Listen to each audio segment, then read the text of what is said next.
오늘 최순희 목사가 강의 설교 준비한 것은 에스라 2장입니다. 오늘 12월 31일 밤이에요. 밤중이에요. 밤중. 내일은 1월 1일이에요. 오늘하고 내일은 우리 예수신랑하고 데이트합시다. 오늘 최순희가 이렇게 데이트를 했어요. 예수신랑하고 한 바퀴 돌았어요. 운동을 해야 되니까. 아무리 금식 중이지만 그래도 걸어야죠. 이제 금식 시작인데 걸어야죠. 금식한 지 하루 이틀 됐다고 자빠져 있고 엎어져 있으면은 뭐 환자처럼 그렇게 자빠져 있고 엎어져 있으면 안 되는 거예요. 금식했어도 걸을 수는 있어요. 근데 진짜 금식해가지고 7일째 되는 날에는 못 걷겠더라고. 신발을 질질 끌고 다녔어. 자, 오늘은 에스라 2장. 많은 사람들이 고레스의 선언에 따라서 바벨론에서 이렇게 돌아왔다는 그 사실은 우리가 에스라 1장에서 우리가 배웠잖아요. 강의했고 배웠잖아요. 어떻게?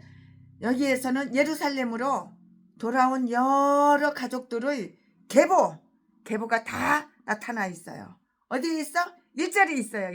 1절에 다 그렇게 있어요. 그 가게의 지도자들이 있는데요. 이 말씀은 2절에 있어요. 2절. 또한 백성들이 있고요. 백성들은 3절부터 35절까지 있어요. 또 제사장들, 레위인들, 그리고 성전지기들, 이 말씀은 36절부터 63절까지 있어요. 그들이 노비의 총재, 이 말씀은 64절부터 67절까지 있고요. 또한 성전에 드릴 헌물들이 있어요. 성전에 드릴 헌물이 있죠. 성전에 드릴 헌물들은 바로 68절부터 70절까지 있어요. 네, 오늘이 12월 31일 송구 영신 예배죠. 그때는 최순애가 하나님께 특별한 헌물을 드리려고 지금 딱 준비를 해놨어요. 내일은 또 1월 1일이잖아요. 1월 1일 11시 예배에도 특별한 헌물을 드리려고 미리서 다 이렇게 준비를 해놨어요. 자, 지금부터 설교 제목은 포로의 기한. 포로들이 돌아왔어. 지금부터 설교 제목은 포로의 기한. 지금부터 본문 말씀은 에스라 2장 1절부터 35절까지. 1절. 옛적에 바벨론 왕 느부갓네살에게 사로잡혀 바벨론으로 갔던 자의 자손 중에서 노임을 받고 예루살렘과 유다도로 돌아와 각기 본성에 이른 자. 2절. 곧 스룹바벨과 예수아와 느헤미야와 스라야와 느엘라야와 모르드게와 빌산과 미스발과 비그웨와 르훔과 바하나 등과 함께 나온 이스라엘 백성의 명수가 이러하니. 3절. 바로스 자손이 2172명이요. 4절. 스바다 자손이 372명이요. 5절. 아라 자손이 775명이요. 6절. 바핫 모압 자손 곧 예수아와 요압 자손이 2812명이요. 7절. 엘랍 자손이 1254명이요. 8절. 사뚜 자손이 945명이요. 9절. 삭게 자손이 760명이요. 10절. 바니 자손이 642명이요. 11절. 부베 자손이 623명이요. 12절. 아스갓 자손이 1222명이요. 13절. 아도니감 자손이 666명이요. 14절. 비그레 자손이 2056명이요. 15절. 아딘 자손이 454명이요. 16절 아델 자손 곧 히스기야 자손이 98명이요. 17절 벳세 자손이 323명이요. 18절 요라 자손이 112명이요. 19절 하숨 자손이 223명이요. 20절 깃발 자손이 95명이요. 21절 베들레헴 사람이 123명이요. 22절 누도바 사람이 56명이요. 23절 아나돗 사람이 128명이요. 24절 이스마엘 자손이 42명이요. 25절 기랴 다림과 그비랴와 부에롯 자손이 740명이요. 26명 라마와 게바 자손이 621명이요. 27절 믹마스 사람이 122명이요. 28절 베델과 아이 사람이 223명이요. 29절 누보 자손이 52명이요. 30절 막비스 자손이 153명이요. 31절 다른 엘람 자손이 1254명이요. 32절 하림 자손이 320명이요. 33절 로드와 하디카 오노 자손이 725명이요. 34절 여리고 자손이 345명이요. 35절 스나아 자손이 3630명이었더라. 아멘. 아기들도 참 많이 났어. 자손들도 많어. 이때는 피임이라는 게 없었나 봐. 그냥 생기는 대로 다 났나 봐. 그러니까 이렇게 자손들이 많지. 아멘. 이거 지금 본문 말씀입니다. 이 본문 말씀 가지고 최순애가 준비한 강해 설교를 쭉쭉쭉쭉 하겠습니다. 네, 우리는 여기에서 다음과 같은 내용들을 관찰을 할 수가 있어요. 그러면 그 다음과 같은 내용 관찰하는 게 뭐냐? 거기에 대해서 지금부터 설명을 할 건데요. 최순애가 설명할 건데요. 포로에서 돌아온 가족들에 대한 기록과 각 가족의 수, 1명, 2명, 3명, 4명 이렇게 가족의 수에 관한 기록이 다 보존되어 있어요. 이것은 그들의 신앙과 용기와 하나님께 대한 그들의 신념과 자기 고국 땅에 대한 애착의 대가이고요. 그들의 명예를 위한 것이고요. 그리고 그들이 선한 모범을 따르는 다른 사람들에게 용기를 북돋우기 위한 것이고요. 이와 같이 하나님께 영광을 돌리는 사람들은 하나님께로부터 영광을 받을 것인데요. 그리스도로 말미암아 구원의 초청을 맞아들인 모든 이스라엘 사람들이 그 이름은 이것보다 더 신성한 기록인 어린 양의 생명책에서 아주 영예롭게 발견된다고요. 포로에서 돌아온 가족들의 명부가 보존된 것은 역시 후손들을 위해서인 것이에요. 후손들을 위해서지요. 즉 후손들은 그 기록을 통해서 자기들의 근원과 가족관계를 다 알 수가 있는 것이에요. 내 근원이 이렇구나. 내가 뿌리가 조상이 이렇구나. 그 가족관계가 이렇구나. 그걸 다 알 수가 있는 것이에요. 그들은 도의 거민이라고 이렇게 불리워지고 있어요. 유다는 한때 혁혁했던 왕국이고요. 다른 여러 왕국들이 그 나라의 부속도였고요.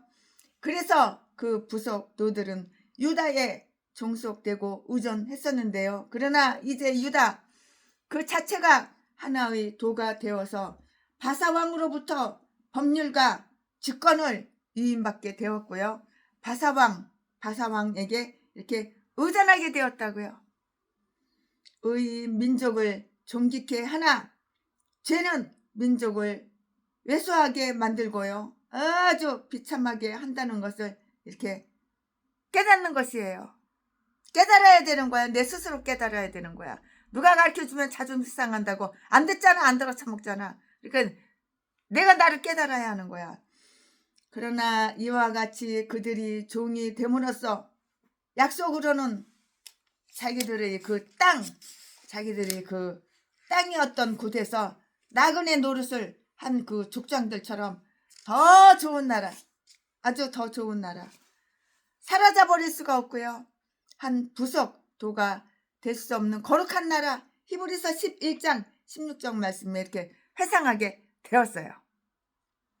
그들이 각각 본성으로 돌아왔다고 했는데요. 즉 이전에 여호수아가 그들에게 지정해준 그 도성을 다 말을 하는 거예요. 즉 이전에 여호수아가 그들에게 지정해준 그 도성을 말한다고요. 적어도 그때에 지정된 그 비슷한 도성으로 돌아왔을 것이고요. 이 의가 있을 법도 한데요. 자기들의 그 도성이 없다고 항의한 자들은 없는 것으로 이렇게 보이기 때문이에요. 없어요, 없어. 없는 것으로 보이기 때문이라고요. 지도자들이 첫째로 언급되어 있어요. 이 말씀은 어디에 있어? 2절에 다 기록이 되어 있어요. 스룹바벨과 예수아는 그들에게 있어서 모세와 아론이었고요. 전자는 그들의 그 우두머리 방백이고요. 후자는 우두머리 제사장 격이었어요. 격. 느헤미야와 모르드게가 여기에 다 이렇게 언급되어져 있는데요. 우리가 뒤에 가서 볼 수 있는 그 유명한 사람들과는 동명인, 똑같은 사람들이라고 이렇게 생각할 수가 있어요. 아, 이거 똑같은 사람들이구나, 동명인이구나, 이렇게 생각을 할 수가 있어요.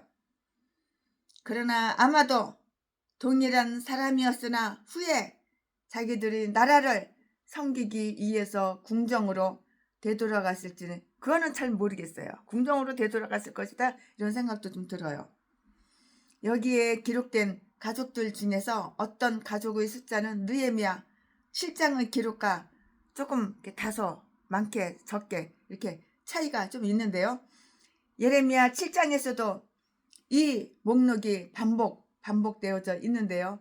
그것은 여기에서 따간 것이에요.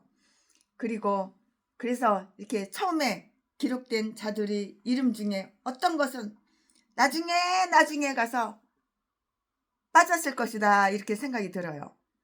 가겠습니다 해놓고 가지 않는 자손이 생겼어.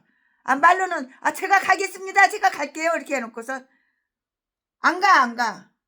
가지 않는 그런 자손이 생겼어요. 이런 경우에는 그들이 속했던 가족의 숫자는 감소되었고요. 또 이와 달리 처음에는 사양했던 자들이 후에 회개하고 이렇게 갔고요. 이런 경우에는 숫자는 증가되었다고요. 여기에는 엘람의 자손이라 불리는 가족이 둘이 있는데요. 하나는 7절, 다른 하나는 31절. 그런데 이상하게도 이 두 가족의 숫자는 다 똑같이 1254명이에요.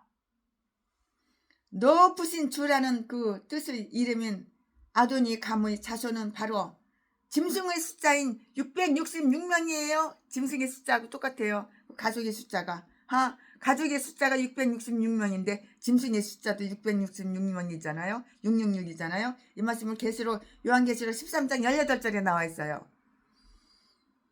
요한계시록에서는 이 수를 사람의 수라고 이렇게 말을 하고 있는데요. 그 숫자가 오늘 본문의 아도니아 감과 이렇게 관계가 된 것이라고 볼 수가 있어요. 베들레헴 사람 21절이라는 그 명칭의 사람들은 그 도성이 다윗의 도성이었지만 불과 123명 뿐이었어요. 베들레헴은 유다의 수천 성읍들 중에서도 아주 작은 도성이었는데요. 그러나 거기에서 메시아가 나오게 되어 있고요. 미가서 5장 2절에 다 기록이 되어 있어요. 아나돗은 베냐민 족속에게 유명한 곳이었어요. 아나돗은 베냐민 족속에게 아주 유명한 곳이었다고요. 그러나 그 가게에 속한 사람은 128명밖에 없는 거예요. 128명 뿐이었어요. 23절 말씀에 이것은 아나돗 사람들이 그들 도성에서 난 예레미야를 박해함으로써 하나님의 저주를 받았기 때문이고요. 남은 자가 없으리라. 내가 아나돗 사람에게 재앙을 내리리니 곧 그들을 벌할 해니라는 이런 저주인데요. 이것은 예레미야 11장 21절 23절에 예레미야 다 거기에 그렇게 기록이 되어 있어요. 그리고 참 가련하다. 저 인간 참 가련해. 그리고 가련하다. 너 아나돗이여. 가련하다. 너 아나돗이여. 라고 이렇게 했는데요. 이 말씀은 이사야서 10장 30절에 있어요. 이사야서 10장 30절에 있고요. 선지자를 박해하는 것은 파멸을 가장 빨리 가져오는 그러한 길이에요. 아멘. 지금부터는 설교 제목이 바뀌어요. 본문 말씀이 바뀌어요.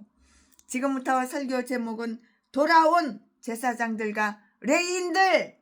돌아온 제사장들과 레위인들. 이거 설교 제목이고요. 지금부터 본문 말씀은 에스라 2장 36절부터 63절까지. 36절. 제사장들은 예수아의 집 여다야 자손이 973명이요. 37절. 임멜 자손이 1052명이요. 38절. 밧솔 자손이 1247명이요. 39절. 하림 자손이 1017명이었더라. 40절. 레위 사람은 호다위야 자손 곧 예수아와 감미엘 자손이 74명이요. 41절. 노래하는 자들은 아삽 자손이 128명이요. 42절. 문지기의 자손들은 살론과 아델과 달문과 악국과 하디다와 소베 자손이 모두 139명이었더라. 43절. 느디님 사람들은 시야 자손과 하수바 자손과 답바옷 자손과 44절. 게로스 자손과 시야하 자손과 바돈 자손과 45절. 르바나 자손과 하가바 자손과 악굽 46절. 하갑 자손과 사물레 자손과 하난 자손과 47절. 깃델 자손과 가할 자손과 르아야 자손과 48절. 르신 자손과 누고다 자손과 갓삼 자손과 49절. 우사 자손과 바세야 자손과 베세 자손과 50절. 아스나 자손과 무님 자손과 누부심 자손과 51절. 박북 자손과 하그바 자손과 할훌 자손과. 참 재미없죠. 매 자손과 똑같은 것만 나오니까. 근데 어떻게 해요? 이게 성경인데. 52절. 바스톳 자손과 무이다 자손과 하르사 자손과 53절.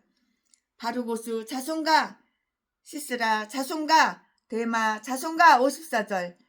느시야 자손과 하디바 자손이었더라. 55절. 솔로몬의 신복의 자손은 소대 자손과 하소베렛 자손과 부르다 자손과 56절. 야할라 자손과 다루곤 자손과 깃델 자손과 57절. 스바디아 자손과 하딜 자손과 보게 레아스바임 자손과 아미 자손이니 58절. 모든 느디님 사람과 솔로몬의 신복의 자손이 392명이었더라. 59절. 델멜라와 델 하르사와 그룹과 이 땅과 입엘에서 올라온 자가 있으나 그 종족과 보게가 이스라엘에 속하였는지는 증거할 수 없으니 60절. 저희는 들라야 자손과 도비야 자손과 누고다 자손이라. 도합이 652명이여. 61절. 제사장 중에는 하바야 자손과 하코스 자손과 바르실레 자손이니 바르실레는 길르앗 사람 바르실레의 딸 중에 하나로 아내를 삼고 바르실레의 이름으로 이름한 자라. 62절.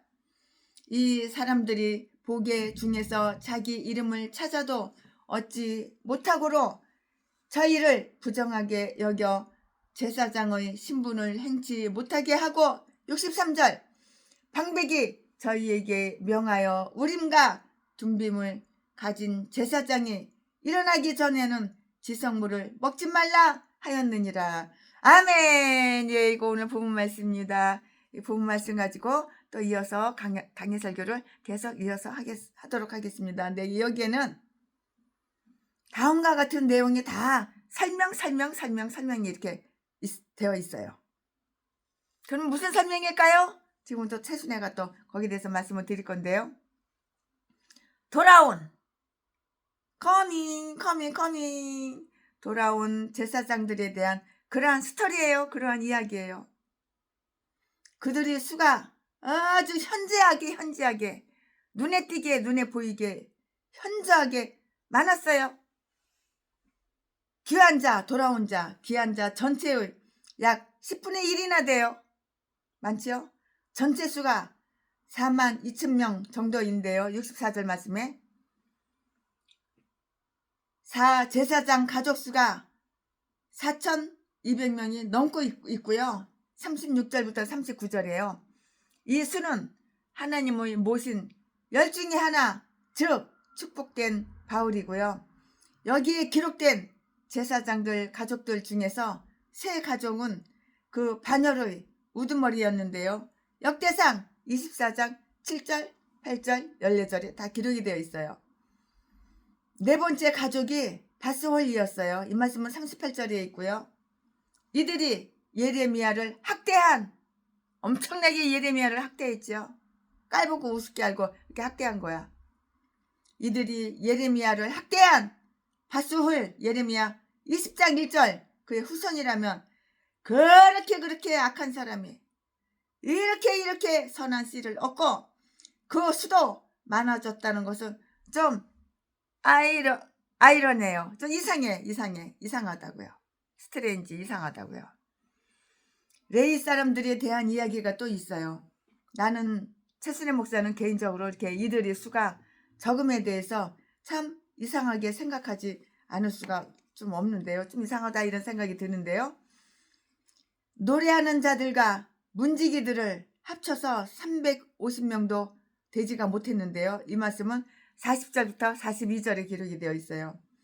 옛적에는 레위 족속들이 대제사장들보다도 더 그들이 직무에 아주 열성이었어요. 이 말씀은 역대하 29장 34절에 기록이 다 되어 있어요. 그러나 지금은 그렇지가 않은데요.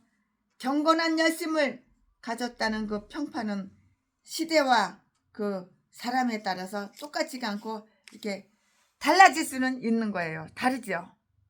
똑같아질 수는 없고 달라질 수가 있는 거예요. 바람은 힘으로 불어 방향을 바꿔요. 바람이 자기 마음대로 이렇게 부는 거야. 그리고 방향을 싹 이렇게 바꾸는 거야. 방향을. 바람은 힘으로 불어 방향을 바꾼다고요. 느디님 가족에 대한 기록이 있어요. 또 이들은 생각컨대 기브온 사람들로 이렇게 추측이 되고요.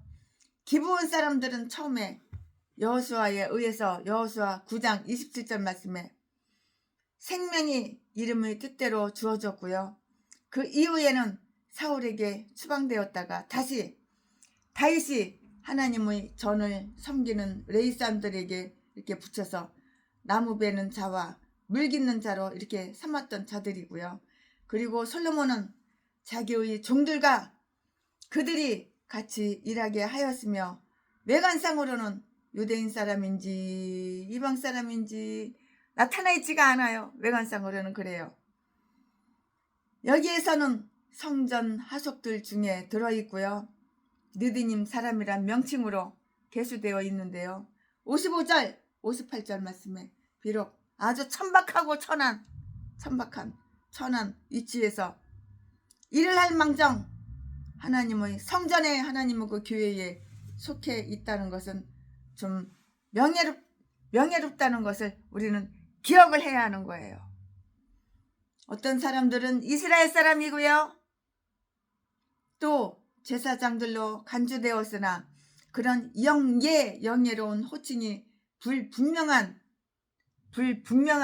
그런 사람들도 좀 있었어요.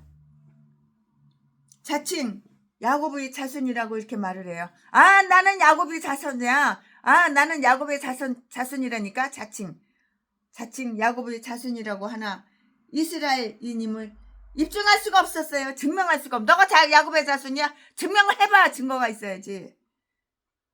자칭 야곱의 자손이라고 하나 이스라엘 사람인 것을 증명할 수가 없는 그런 자들도 상당히 많은 거예요. 이 말씀은 59절부터 60절까지 있고요.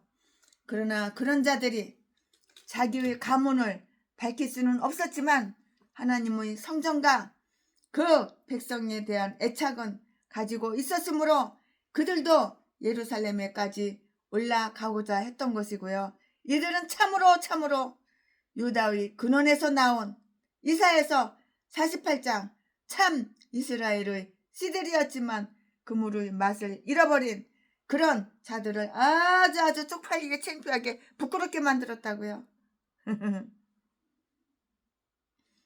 또 여기에는 제사장임을 입증할 수 없으나 사실은 아론의 씨라고 생각해야 될 사람들도 있었는데요. 문자로 보존되지 아니한 것은 얼마 안 가서 잊혀지는 수가 아주 허다해요. 이제 우리는 여기서 다음 몇 가지를 들을 수가 있어요. 그럼 어떤 말을 들을 수가 있는가? 거기에 대해서 또 최선혜가 설명을 해드릴 것인데요. 그들은 어떻게 하여 자기들의 증빙 자료를 상실했는가? 그들 조상 중 한 사람이 다윗 때에 아주 훌륭한 사람이었던 바르실레의 한 딸과 결혼을 했어요.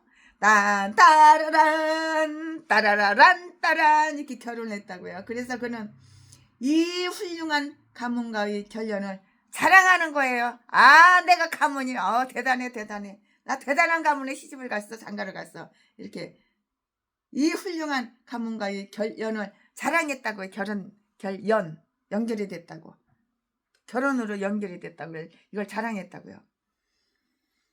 제사장의 가족으로서의 이전 명칭보다 바르실레의 가문을 더 좋아하며 그 가문의 이름을 따라서 그의 후손이라고 이렇게 불리기를 원한 것이에요.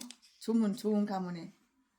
그렇게 되자 그들의 족보도 아론의 계보가 아니라 다윗 계보에 들어가게 되어서 결국에는 가계를 상실하고 말 것이라고요. 결국에는 가계를 이렇게 상실하고 말 것이라고요. 바벨론에서는 제사장 직분으로 인해서 오는 특권이 하나도 없었어요. 그러므로 제사장 계보에 드는 것에 대해서 전혀 관심을 가지지 않았어요.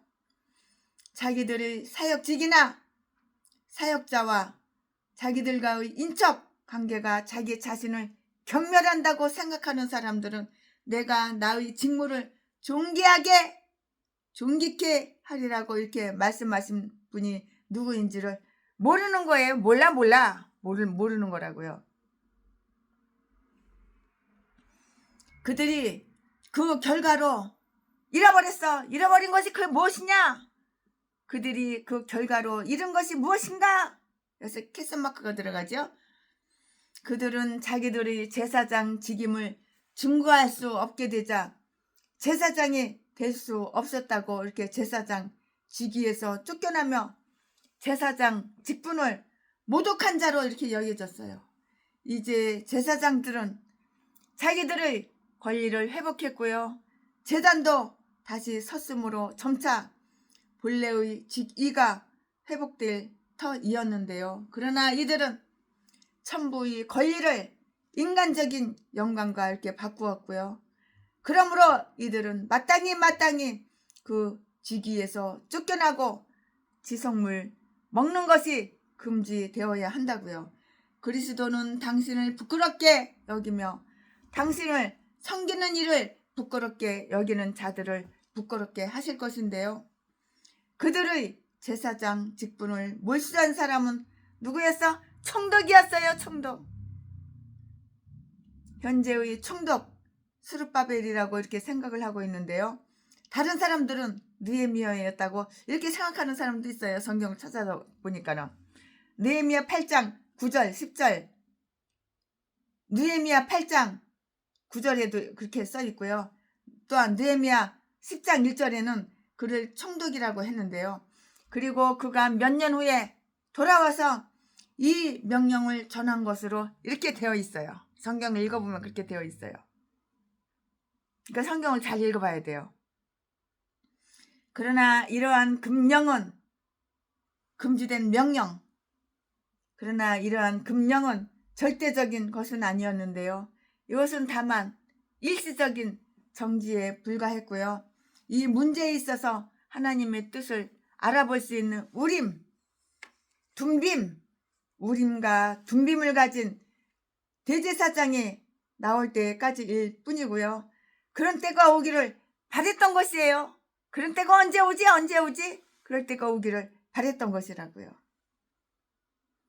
그러나 제2 성전에서 대제사장은 있었지만 그런 시기는 오지 않았어요. 안 왔어요. 그들은 우리보다도 더 훌륭한 완전한 표준 구약 성경을 가지고 있었던 것이에요. 그리고 그러한 신탁이 없어지자 가장 위대한 신탁인 메시아를 대망하도록 가르침을 이렇게 받을 수가 있어요. 우림과 둠빔이란 우림과 둠빔이란 메시아라는 신탁의 한 모형에 불과했고요. 제2 성전에는 법궤가 있었는지 없었는지, 또 있었다면 옛날 구릭작, 오래된, 아주 오래된 옛것인지 새로 만든 것인지 그거는 확실하지가 않아요. 실체가 다가오게 되자 점차 그림자들은 다 사라져버렸어. 바람과 함께 사라지다. 그림자는 다 사라진 것이고요. 그리고 예언자 예레미야를 통해서 하나님은 자기 백성에게 법궤가 없다는 것 때문에 어떤 손상을 받아서는 안 된다고 이렇게 암시하고 계시는데요. 예레미야 3장 16절 17절 말씀에 그때에 곧 예루살렘을 여호와의 보좌라고 부르는 날에 모든 민족이 그리로 모이는 그날에 여호와의 언약궤가 두 번 다시는 이야기되거나 기억되지 않을 것이라고요. 왜냐하면 그것이 없이도 그들이 만사를 잘해 나갈 것이기 때문이라고. 이유가 바로 여기에 있다고. 아멘. 지금부터는 설교 제목이 바뀌어요. 본문 말씀이 바뀌어요. 지금부터 설교 제목은 수행자들의 총계. 지금부터 본문 말씀은 에스라 2장 64절부터 70절까지. 64절. 온 회중의 합계가 42,360명이요. 65절. 그 외에 노비가 7,337명이요. 노래하는 남녀가 200명이요. 66절. 말이 736이요. 736 많죠? 노새가 235요. 67절. 약대가 435요. 435 약대. 나귀가 6,720이었더라. 야, 나귀 많어. 나귀가 바글바글해. 나귀가 6,720이었더라. 그 많은 나귀. 68절. 어떤 족장들이 예루살렘 여호와의 전터에 이르러, 전쟁의 전터에 이르러 하나님의 전을 그곳에 다시 건축하려고 예물을 즐거이 드리되. 69절.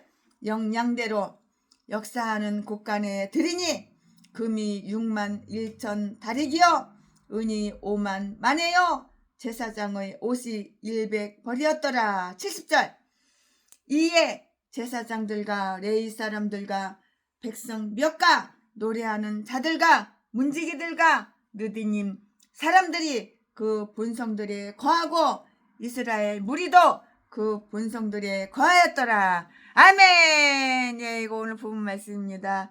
이 본문 말씀 가지고 최순애가 또 나머지 강의 설교 이어서 쭉쭉쭉쭉 하겠습니다. 네, 여기에는 다음과 같은 내용을 볼 수가 있어요. 그러면은 최순애 목사야, 그 다음과 같은 내용이 무엇이냐? 지금부터 그 다음과 같은 내용을 최순애가 설명을 해드리겠습니다. 바벨론에서 돌아온 사람들이 총계가 다 나와 있어요. 앞에 나온 전체 숫자는 실제로 3만 명에도 이르지 못하는데요.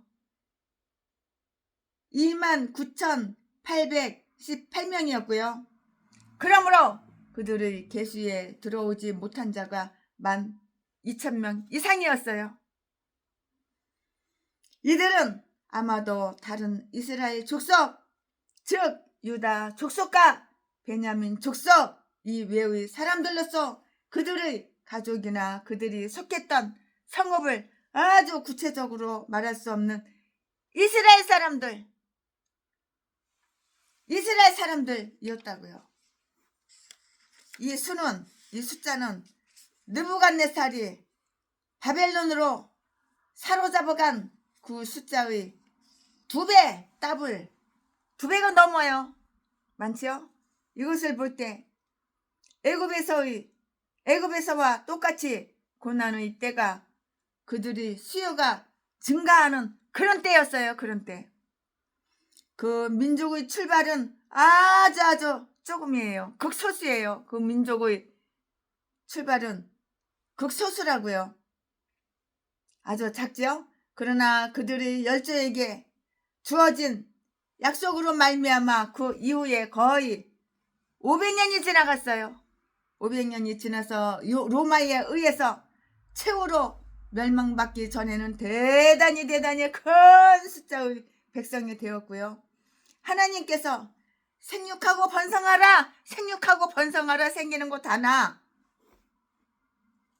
생기는 무조건 다 낳는 거야. 동물이고 사람이고. 하나님께서 생육하고 번성하라고 하실 때에는 하나의 작은 자가 1000명이나 될 것이라고요. 어떤 사람은 형제가 13명, 15명 있는 사람도 봤어. 이야, 1년에 한 개씩 낳았어, 애기를. 참. 옛날에는 생긴 대로 다 난 거야. 그 언니 오빠들이 동생들 봐주는 거야. 언니 오빠들이 동생들 부모가 됐고. 그들을 따른 수행자들이 있었는데요. 그들은 종과 다름없는 대우를 받는 자들이었고요. 그러므로 그들의 종들이 비교적 소수이고요. 65절 말씀에 짐을 진 백성들의 수요가 그와 비슷하다는 것은 정말 이상할 게 없어요. 66절 67절에 그들의 형편은 과거와 똑같지는 않았어요. 그들 중에 노래하는 남자 여자가 200명이 있었다는 사실이 명시되어 있는데요. 이들은 아마도 그들의 애통을 보조하기 위한 자라고 이렇게 생각이 되고요. 역대하 35장 25절에 있는 그 말씀과 똑같이 이런 때가 오면 그들이 슬픈 노래 애가를 부르며 울며 행하리라는 것이 예레미야 50장 4절에 미리 예언되어 있었기 때문이에요. 그들이 성전 건축을 위해서 바친 그 공물, 이 내용은 68절 69절에서 다음과 같이 다 이렇게 언급이 되어 있어요. 그들은 예루살렘에 있는 여호와의 성전, 여호와의 전으로 올라갔고요. 그러나 아주 거룩하고 아름답던 그 성전, 교회, 그 전이 지금은 폐허가 되었어요. 지금은 폐허가 되었고 쓰레기장이 되어버렸어. 교회가 폐허가 되었고 쓰레기장이 되었다고. 지금은 폐허가 되었고 쓰레기 더미가 되었는데요. 그러나 그들의 조상 아브라함과 같이 제단이 없어지자 그 제단이 있던 장소에서 제사를 드렸는데요. 이 말씀은 창세기 13장 4절. 그리고 바로 이런 태도가 성전의 티끌까지도 사랑하는 시편 102편 14절 말씀에 참 시온의 아들들의 그 자세라고요. 그 자세. 그들은 그곳에 성전을 세우기 위해서 예물을 즐거이 드렸고요. 그들은 먼저 성전을 세우려고 했는데요. 비록 그들이 여행에서 방금 돌아와, 여행 갔다가 방금 돌아와 삶을 시작하는 그런 입장이었지만 그들은 성전 건축을 위해서 즐겁게, 아주 즐거운 마음으로, 기쁜 마음으로 이렇게 예물을 드렸어요. 예물을 드린 거예요. 아무도 자기들의 신앙을 위해서 드는 그 비용 때문에 불평하지 말자. 오히려 그들이 하나님께 바칠 때 그 대가를 다시 얻게 된다는 것을 믿게 하자. 이들의 헌물은 다윗 때 방백들이 드린 헌물과 비교가 되지 않을 만큼 아주 보잘것없는 것이었는데요. 다윗 시대에는 헌물을 달란트로 이렇게 바쳤으나 역대상 29장 7절 말씀에 지금은 몇 다릭에 불과하고요. 그러나 이러한 몇 다릭도 그들이 능력에 비추어 본다면 가부의 동전 두닙과 같은 수천 달란트와 똑같이 하나님이 받으실 것이라고요. 금 6만 1천 다릭이란 이렇게 계산을 해보면 상당히 많은 돈에 이렇게 해당이 되는데요. 그 계산에 의하면 1 만에 60세겔이 즉 30온스, 이것은 이렇게 좀 큰 돈에 속하는데요. 그러므로 본문의 그 5천만에는 이렇게 좀 더 큰 돈으로 이렇게 생각이 돼요. 하나님은 바벨론에서 그들이 인원 증가에도 축복하신 것과 똑같이 재산 증가에도 이렇게 축복을 하신 것이에요. 재산이 증가되는데 하나님이 축복을 하니까 재산이 더 늘어. 올해는 집이 20채밖에 안 돼. 근데 내년에는 집이 70채가 되는 거야. 이렇게 막 증가 재산이 엄청나게 불어나는 거야. 돈이 돈을 벌어다 주는 거야. 돈이 돈을 벌어주고 돈이 돈을 벌어주니까 재산이 막 증가하는 거야. 하나님이 축복을 주시니까는 막 이렇게 증가가 되는 거야. 하나님은 바벨론에서 그들의 인원 증가에도 축복하신 것과 똑같이 재산 증가에도 축복을 하셨다고요. 그리고 하나님의 그들을 번성하게 하신 것과 똑같이 그들도 즐겁게 하나님의 성전 건축을 위해서 다 바쳐진 거예요. 세신에도 성전 건축을 위해서 얼마나 그 많은 돈을 갖다가 수백억을 갖다 바쳤어. 땅 사야지, 건물 지어야지. 세신애가 교회 목회 하루 이틀 하다가 바로 훌륭한 목사님 찾으면 바로 넘겨주는 거야. 그게 벌써 몇 번째야. 지난번에는 600평을 샀잖아. 거기다 교회 줬잖아. 우리 오 목사님한테 갖다 넘겨주고. 그들은 본성에 거하였고요. 70절 말씀에 그들의 도성이 보수되지는 못했지만 그것이 하나님이 정해주신 자기들의 도성들이었기 때문에 거기에 사는 것을 만족해 하였고요. 또 화려함이나 아주 풍요함이나 권세도 없었지만 자유와 자기 소유에 대해서 이렇게 감사했다고요. 그들은 대단히 빈곤했어요. 대단히 그들은 가난했다고. 진짜 똥구멍이 찢어지게 가난한 거야. 대단히 빈곤했다고. 그들이 통일과 단결이 그 빈곤의 결과를 좋게 만들었는데요. 그들 모두가 모든 재산을 위해서 충분한 터가 있었는데요. 그래서 그들 중에 다툼이 없었고요.